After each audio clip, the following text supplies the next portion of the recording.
In the following tutorial, we want to show you how to put down the probe on a surface even more stable. We do that with the help of the measurement trigger. To do this, we go to the main menu of the gauge via the Home button and navigate to the Settings tab.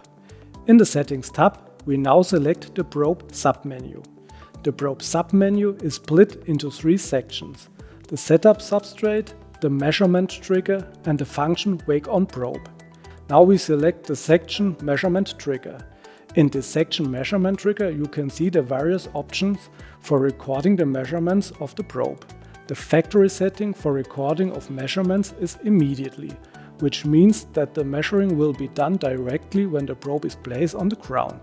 Alternatively, we can delay the measuring by 0.5 seconds, by 1 second or even 5 seconds in order to get even more stability in the measurement recording.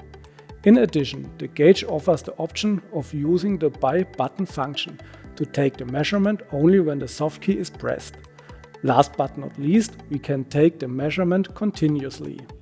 This means that the device will take a large number of values dynamically in a scanning mode. Here we select the option Delayed 0.5 seconds and confirm this with the OK button. After that, the recording of measurements is set and we return into the measuring mode via the Home button. Alternatively, we can simply put the probe on and start the measurement straight away. Now all measurements are only recorded after 0.5 seconds after the probe has been placed on the surface.